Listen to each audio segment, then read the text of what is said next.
যাদেরকে বাংলাদেশের জনগণ রাজাকার হিসেবে চিনেন। আমরা সেই রাজাকারের দলটাকে দেখতেছি এখন অপপ্রচার এবং অতৎপরতা শুরু করেছে।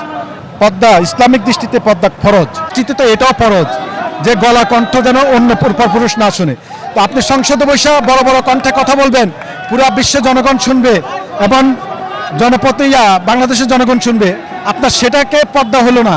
আপনি মানে বোরকা করলে যে পদ্মা হবে এমন তো না। পদ্মা করলে আপনি ইসলামিক দৃষ্টিতে সব পদ্মা করবেন, আর নইলে আপনি এই ব্যাপারে কথাই বলতে পারবেন না। আমরা দেখেছি যে গত 17 বছর রাজনীতিকটা ছিল মিথ্যার রাজনীতিক এবং জুলুম এবং অন্যায় এবং বাংলাদেশকে নিয়ে ষড়যন্ত্রের রাজনীতি। কিন্তু 17 বছরে বাংলাদেশ জাতীয়তাবাদী দল বিএনপি এবং বিএনপির সবচেয়ে বড় অঙ্গ সংগঠন বাংলাদেশ জাতীয়তাবাদী যুবদল, এই যুবদল রাজপথে থেকে আন্দোলন সংগ্রাম করেছে এবং সবচেয়ে বেশি রাজপথে আন্দোলন সংগ্রামে যুবদলের তৎপরতাটা বেশি ছিল।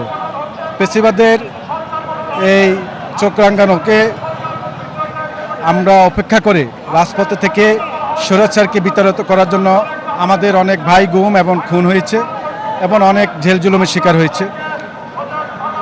তো সে পরিপ্রেক্ষিতে যে পরবর্তীতে 2024 সালে নির্বাচনের পরে জুলাই আগস্টের একটা আন্দোলন হয়েছে, সে আন্দোলনের নেতৃত্ব দিয়েছেন জনাব তারেক রহমান। তারেক রহমান না বললে এত জনগণ রাজপথে নামতো না। সেই জুলাই আগস্টের আন্দোলনের পর আমাদের যে রাজনীতিক দরকার ছিল, মিথ্যা ধ্বংস হোক, সত্যের জয় হোক এবং সত্যের রাজনীতি দিয়ে শুরু করা। কিন্তু আমরা দেখছি যে একটি দল বাংলাদেশে প্রতিষ্ঠিত করতে চায়, যারা দেশের স্বাধীনতা সার্বভৌমত্ব, এই দেশের স্বাধীনতা সার্বভৌমত্ব নিয়ে ষড়যন্ত্র করেছে এবং দেশের স্বাধীনতা বিরোধিতা করেছে, যাদেরকে বাংলাদেশের জনগণ রাজাকার হিসাবে চিনেন।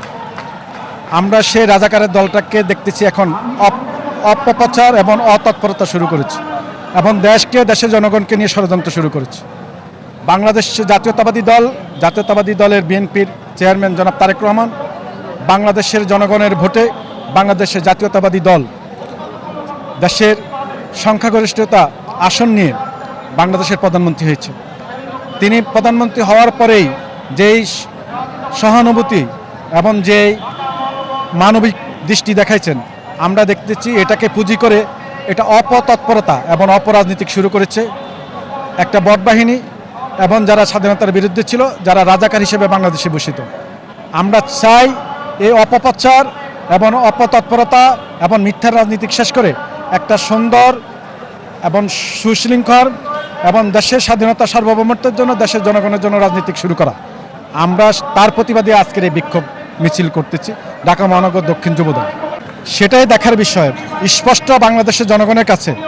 যেমন রামিসা খুন হয়েছে, দর্শন করার পরে খুন হয়েছে, তার বিচার চাওয়া হয়েছে।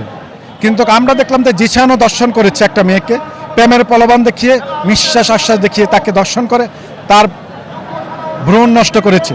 অতএব কারণ তার বিচার চাইলে তাদের মধ্যে মানে ঘাতাঘাত শুরু হয়ে যায়। তা আমরা চাই যে প্রত্যেক হত্যারে সুষ্ঠু তদন্ত হোক এবং সুষ্ঠু বিচার হোক, সেটা যে দলের হোক, ইসলামিক লেবাস পরে আমি দেখলাম যে গত কিছুদিন আগে সংসদ আমাদের মনিরুল হক চৌধুরী একটা কথা বলেছে, পদ্মা ইসলামিক দৃষ্টিতে পদ্মা ফরজ, চিন্তিত এটাও ফরজ যে গলা কণ্ঠ যেন অন্য পুরুষ না শুনে। তো আপনি সংসদে বসে বড় বড় কণ্ঠে কথা বলবেন, পুরা বিশ্বের জনগণ শুনবে এবং জনপতিয়া বাংলাদেশের জনগণ শুনবে, আপনার সেটাকে পদ্মা হলো না। আপনি মানে বোরকা করলে যে পদ্মা হবে এমন তো না।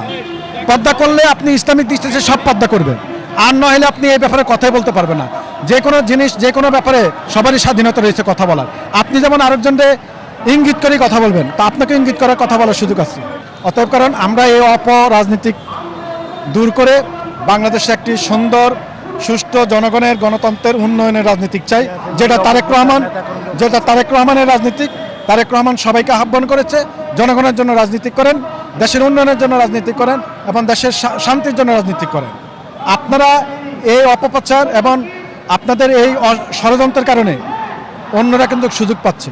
যে সুযোগ এই দেশের জনগণ, এই দেশের কিছু রাজনৈতিক দলে ষড়যন্ত্র করে 111 সৃষ্টি হয়েছে। আর 111 সৃষ্টি হওয়ার পরে কিন্তু শেখ হাসিনা পেশিবাদ আসার সুযোগ হয়েছে।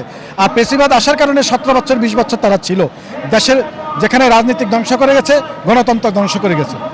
আর আমরা দেখতেছি একটা দল, একটা বট বাহিনী একটা মিডিয়া সোশ্যাল তাদের বিভিন্ন ব্যবসা বাণিজ্যের টাকা দিয়া তারা বলে সুদ হারাম, অথচ ওই সমস্ত ব্যবসা দিয়ে তারা সুদ করেছে।